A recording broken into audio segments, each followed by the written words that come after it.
तो हमने पिछली वीडियो के अंदर पढ़ा था कि द्रव की मुक्त सतह क्या होती है और पृष्ठ तनाव क्या होता है, पृष्ठ ऊर्जा क्या होती है। पृष्ठ तनाव और पृष्ठ ऊर्जा के अंदर हमने एक संबंध निकाला था जिसका सूत्र क्या था, W बराबर 2S इंटू डेल्टा ए, जहाँ पर W था पृष्ठ ऊर्जा कि पृष्ठ सतह के ऊपर मुक्त सतह पर कोई भी कण है उसको ऊपरी सतह पर बनाए रखने के लिए जो काम करते हैं वो क्या कहलाती है, उसकी ऊर्जा पृष्ठ ऊर्जा कहलाती है, ना कि शक्ति। ठीक है, यह आपका हो गया पृष्ठ तनाव और ये हो गया क्षेत्र। तो आज हम उसके आगे वाला भाग पढ़ेंगे कि संपर्क कोण क्या होता है। हमने कई बार ये गौर किया कि जब हम लेबोरेटरी के अंदर प्रयोग करते हैं और ये मान लो परख नली है, इस परख नली के अंदर जब आप लिक्विड डालते हैं तो उसकी आकृति कुछ इस प्रकार से हो जाती है, नीचे से चंद्राकार। या कई बार आप कोई दूसरा मटेरियल डालते हैं, जैसे आपने थर्मामीटर देखा होगा, तो थर्मामीटर के अंदर जो पारा है वो इस तरीके से ऊपर की तरफ रहता है। तो इसका कारण क्या है, वो सारी चीजें एक्सप्लेन की जाती है किसके आधार पर, संपर्क कोण के आधार पर। तो सबसे पहले हम हेडिंग लगाएंगे संपर्क कोण और इसकी परिभाषा को समझेंगे। देखो क्या होती है इसकी परिभाषा। मान लो हमारे पास में ये कोई पात्र है जिसके अंदर क्या भरा हुआ है, लिक्विड भरा हुआ है। सबसे पहले हमें यह देखना पड़ेगा कि संपर्क बिंदु कौन कौन से होते हैं और ये संपर्क नाम कैसे आया।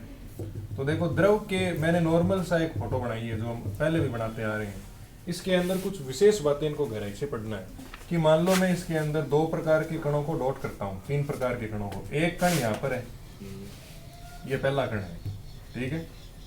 एक कण ये है, ये कौन सा कण है, दूसरा कण। और एक कण ये है, ये कौन सा कण हो गया। तो अगर हम पहले कण को ध्यान से देखें तो ये कण किसके संपर्क में है, ये द्रव और द्रव के संपर्क में। इसके चारों तरफ जो बल है और उपयुक्त जितना भी बल है, हाँ वो तो बल तो द्रव के द्वारा लगेगा। हम कण की बात करें, कण कौन से हैं, द्रव और द्रव के ऊपर नीचे दाएं बाएं सारे कण कौन से हैं, तो जो इसके ऊपर बल लगेंगे वो भी किसके द्वारा लगेंगे, द्रव के द्वारा लगेंगे। तो इसके अंदर जो बल लगेगा वो समान अणुओं के द्वारा लगेगा।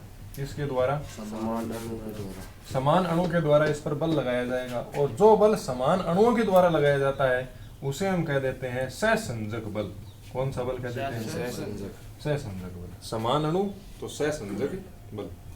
अब हम अगर दूसरे कण की बात करें, देखो ये द्रव और वायु। तो एक तरफ से तो द्रव बल लगाएंगे, दूसरी तरफ से वायु बल लगाएंगे। तो ये कण कैसे हो गए, असमान अणु। तो असमान अणुओं के कारण जो बल लगता है उसे हम क्या कह देते हैं, असंजक या असंजक बल कह देते हैं। तीसरा अगर मैं देखूं, एक तो पृष्ठ लगा तो एक तो द्रव और दूसरा ठोस के संपर्क में, ये सॉलिड ही तो होगा, ये इसका सॉलिड भाग हो गया। तो यहाँ भी जो बल है वो किस प्रकार का लगेगा, असमान बल लगेगा। और ये भी तुम्हारा कौन सा बल होगा, असंजक बल होगा। और जब कोई कण सहसंजक या असंजक बलों के संपर्क में आता है तो संतुलन की अवस्था के समय उसकी पृष्ठ की आकृति नियमित रूप से बिगड़कर या तो इस प्रकार की हो जाती है या किस प्रकार की हो जाती है, इस प्रकार की, या तो उत्तल या अवतल, चंद्राकार बन जाती है। कहने का मतलब ये भी चंद्राकार और ये भी चंद्राकार। तो अब आपसे पूछ ले कि द्रव की आकृति चंद्राकार होने का मुख्य कारण क्या है, तो कह देंगे उस कण पर लगने वाले सहसंजक या असंजक बल इसकी चंद्राकार आकृति का निर्माण करते हैं या इसका कारण है। अब अगली बात ये कि सर ये चांद है वो बनेगा कितना, मतलब कम बनेगा, ज्यादा बनेगा, कितने डिग्री के कोण पर झुकेगा। तो उस कोण की एक्यूरेटली व्याख्या करने के लिए जो कोण आता है उसे हम क्या कह देते हैं, संपर्क कोण। कि आपका जो कण है वो किस प्रकार के अणुओं के संपर्क में है, सबसे पहले वो ज्ञात करना पड़ेगा। तो ये द्रव के संपर्क में है तो सहसंजक बल लगेगा, उसके अंदर आकृति दूसरी बनेगी। असमान कणों के संपर्क में तो असंजक बलेगा, इसमें आकृति दूसरी बनेगी। ठीक है, तो हम सबसे पहले इसके अंदर ये फोटो बनाएंगे और ये तीनों चीज लिख लेंगे। लिखो पारा और पानी और पारा और पानी का आगे इसमें उदाहरण आएगा, वो 2 डेरिवेशन पढ़ेंगे। डेरिवेशन नहीं, भाषा ही है। ये फोटो बना लो फटाफट।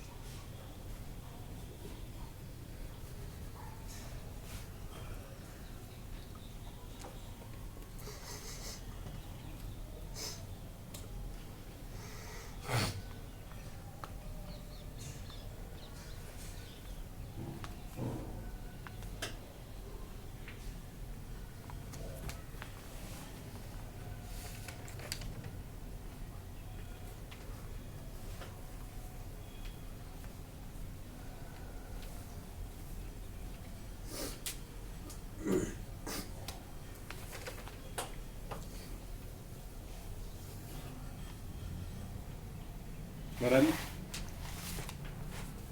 बनाओ बनाओ भाई लोगों देखा बनाओ।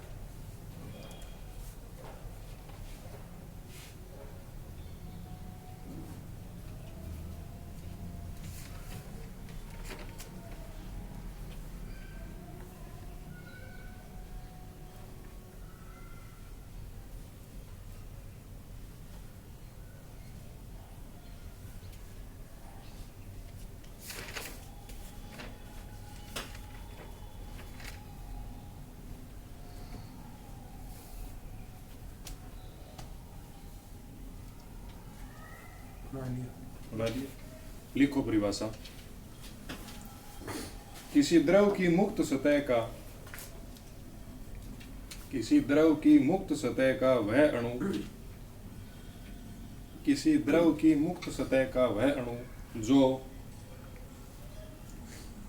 ठोस पदार्थ के संपर्क में हो, जो ठोस पदार्थ के संपर्क में हो,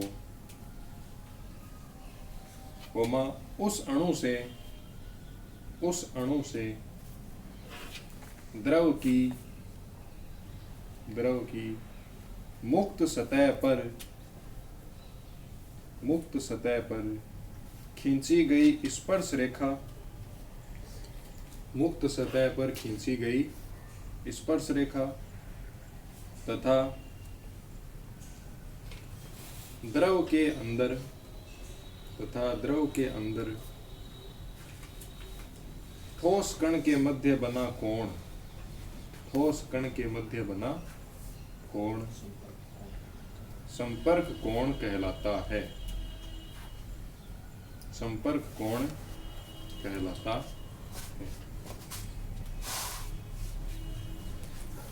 अगली लाइन में लिखना, संपर्क कोण का मान, संपर्क कोण का मान जिन द्रवों के लिए न्यून होता है, न्यून का मतलब है 90 से कम, संपर्क कोण का मान जिन द्रवों के लिए न्यून कोण होता है वे द्रव ठोस को भिगोते हैं, वे द्रव ठोस को भिगोते हैं। मतलब अगर तुम जल को किसी बीकर के अंदर डाल के वापस बाहर निकालोगे तो वो बीकर अंदर से गिला हुआ हमें दिखेगा, लेकिन जब पारे को अंदर डाल के बाहर निकालते हैं तो उसके अवशेष अंदर नहीं रहते। तथा जिन ठोसों के लिए संपर्क कोण अधिक कोण होता है, जिन ठोसों के लिए संपर्क कोण अधिक कोण होता है वे द्रव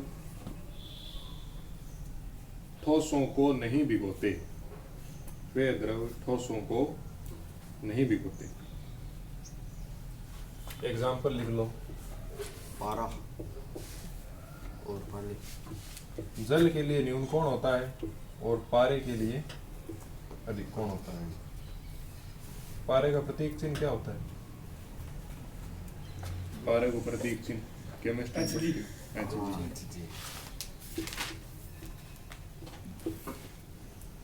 तो पीबी किसका होता है? लेड को। पीबी। तो बता ओरम किसका नाम है? ओरम पहली बार सुनी। एयू किसका प्रतीक होता है? कॉपर। एयू एयू सीयू होता है कॉपर का। एयू बताओ। सिल्वर सिल्वर तो एजी है। गोल्ड। एयू ओरम गोल्ड का नाम है। गोल्ड का प्रतीक चिन्ह होता है एयू। क्रियाशील धातु।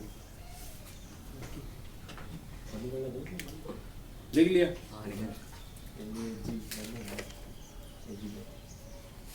अब एक हेडिंग लगाओ, द्रव की मुक्त सतह का आकार, द्रव की मुक्त सतह का आकार।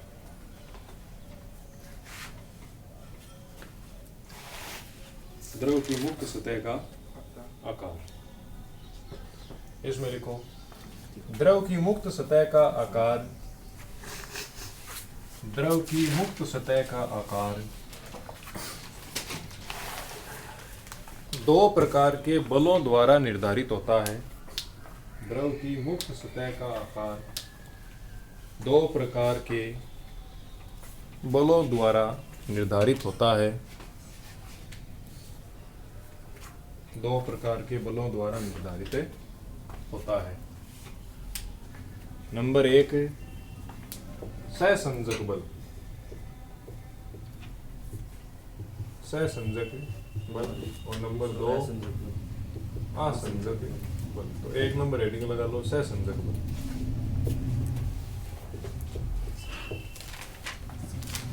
सहसंजक और दूसरा असंजक। तो पहली हेडिंग लगाओ सहसंजक बल।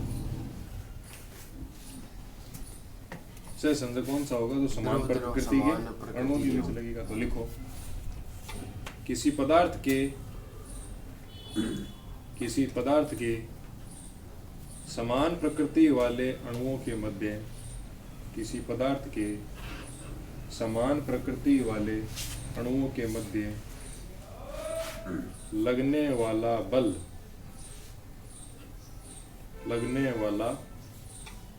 बल सहसंजक बल कहलाता है। सहसंजक बल पानी के अणुओं के मध्य, उदाहरण इसका, पानी के अणुओं के मध्य लगने वाला बल। नाम से देखो पता चल रहा है सह और समान का भी सह से चालू होता है। तो समान अणुओं के मध्य और असंजक का अर्थ क्या हो गया? असमान अणुओं के मध्य। तो 2 नंबर हेडिंग लगाओ असंजक बल। कई बार 1-1 नंबर की परिभाषा पूछ लेता है 2 नंबर में। असंजक बल में लिखो दो अलग अलग प्रकृति वाले पदार्थ के अणुओं के मध्य लगने वाला बल, पदार्थ के अणुओं के मध्य लगने वाला बल असंजक बल कहलाता है। असंजक बल कहलाता है। उदाहरण में लिखना कांच व पानी के अणुओं के मध्य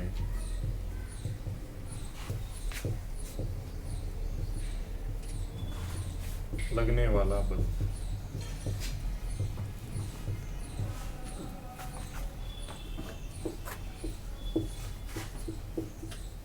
इन बलों के आधार पर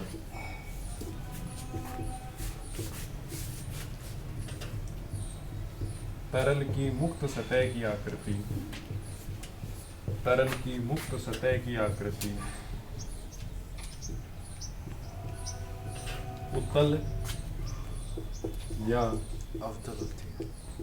अवतल होती है। ब्रैकेट में लिख लो चंद्राकार होती है। अब ये आकृति कैसे बनती है ये पढ़ने के लिए हमें पहले पढ़ना होगा केस नली कैसी कात्व क्या है। तो वो हम पढ़ेंगे अगली क्लास में। धन्यवाद।